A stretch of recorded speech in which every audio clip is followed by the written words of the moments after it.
Walaan, ABS-CBN News and Current Affairs. Panig sa katotohanan, panig sa bayan.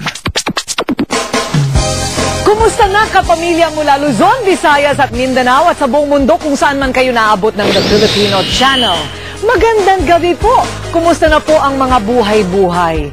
Puno ba ng pag-ibig o puno ng katatakutan?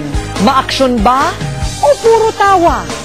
Ang pelikula nga daw ay hango sa tunay na buhay. O hindi ba't ang ating mga buhay ay parang mga pelikula nga? Ang mga kwentong ilalahad namin ngayon, pang-sine ang kalibre. Tamang-tama dahil ang buhay ay pelikula.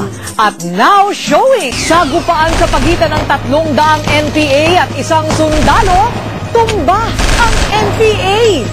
Sabi nila sa akin, mag-surrender ka na, wala na kang magawa nito, dito na kami lahat at saka na alam ko nasa loob ka sa bahay mo. Ito naman ang kwentong aksyon, patay kung patay, laban kung laban. Ito ang programang salamin ng inyong kwento, nagdadala ng malalaking balita mula sa maliliit na buhay.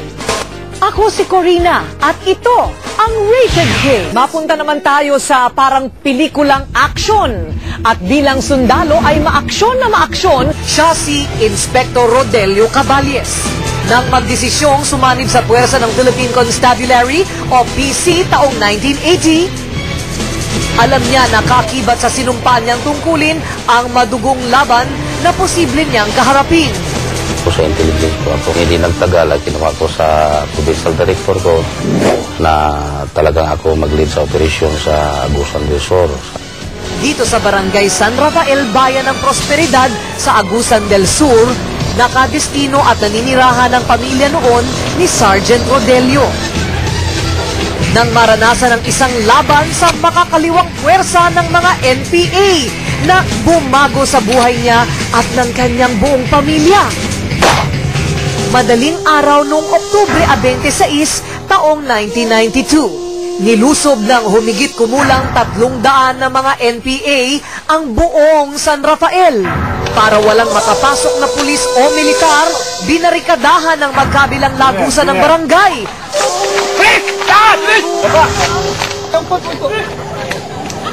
Ang umalma, patay. Patulog na ng mga oras na iyon si Ginoong Rodelio nang marinig ang putukan. Agad siyang bumangon. Nakita ang papalapit na mga bandido sa bahay niya. Sabi nila sa akin, mag-surrender ka na, wala na kang magawa nito, dito na kami lahat at saka na alam ko nasa loob ka sa bahay mo. Ilang saglit lang, pinaulanan na ng bala ang bahay ni Ginoong Rodelio. Nagising na rin ang asawa niyang si Sonia. Nang makita ang mga armadong tao sa labas, dali-dali niyang ginising ang 4 na anak at dinala sa basement o silong ng kanilang bahay. Nakipagbakbaka na rin si Ginoong Rodelio gamit ang kanyang M14 automatic rifle. Sunod na narinig ang pagpapasabog sa pintuan ng kanilang bahay.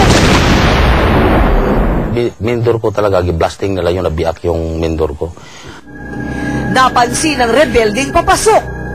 Ngayong nabuksan na ang pintuan at nakapasok na sa kanilang bahay ang ilang bandido, ano kaya ang susunod na hakbang ni Ginoong Rodelio?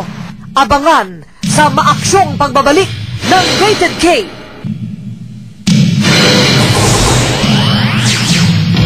Sa kwarto kung saan nakaposisyon si Ginoong Rodelio, agad niya itong binaril. Pumulagta ang kalaban. Sumunod sa silong si Ginoong Rodelio. Habang nakikipaglaban si Mister aba si Mrs. abala sa paglalagay ng bala sa mga magasin ng baril. Kala ko sa pelikula lang nangyayari yun. Yung pala sa totoong buhay, mangyayari din pala yun, di ba? Imagine mo yung gira na yun, Diyos ko. 3 hours, mahigit puno ng aksyon. Lumabas ako, kaya hindi naman pwede yung sa loob ko bahay ko. Siyempre matutukan nila, doon ako sa loob lumabas at tagahalo na ako sa kanila.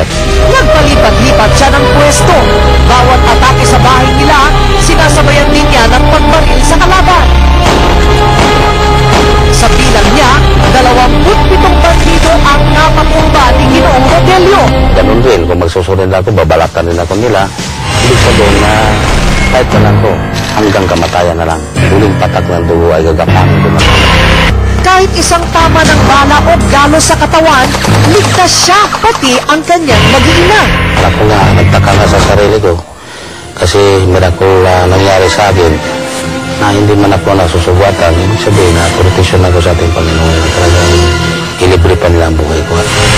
Ang masaklap lang, kinailangan nilang agad na lumikas at iwan ang kanilang tahanan. Kasi nasanay na rin kami doon. Ilang taong kami nakatira doon. 10 years na higit kami doon. Makalipas ang halos 16 na taon, binalikan ng Rated K ang bahay ni na Ginoong Rodelio sa Agusan del Sur. Dahil sa usaping pangsiguridad, hindi na namin isinama pa ang mag-asawa. Sa harap pa lang ng bahay, kapansin-pansin na ang mga butas na tama ng mga bala. Yung mga ito, markings ng bala ito ng klase-klaseng baril yung pumuputok-putok eh. At saka sa bandang doon, meron din yan tinamaan din yan ng MP3 kasi wasak yung sa bandang likuran yan. Ito, tama rin ng bala ito. Ito, lahat. Pati yung mga bubong na yan. Ito. Dito sa loob, itong mga butas na ito. Bala ito. Galing ito dito. Banda kasi wasak na ito eh. Wasak na ito. Ang mga ito, splinter ito ng granada. Itong mga malit-malit na ito. Splinter ng granada, splinter ng M23. Kasi marami kami nakikita dyan, dabs, hindi pumutok, M23. Sa kanyang kakaibang tapang, isang pagkilala kay Chief Inspector Rodelio Caballes ang iginawad ni dating Pangulong Fidel Ramos taong 1993, ang Medal of Valor, ang pinakamataas na pagkilala sa isang sundalo dito sa Pilipinas. Sa unang-una, pasalamat ako sa gobyerno. Binigyan akong pansin, binigyan akong karangalan. Lalong-lalo na mga opisyalis ko po, nagpapasalamat ako na hindi ako tinuka ang suporta nila sa akin, sa mga sibilyan, nandoon nakakita sa akin. Sa kasalukuyan, naninilbihan bilang hepe ng pulisya sa isang bayan sa Luzon, si Ginoong Rodelio.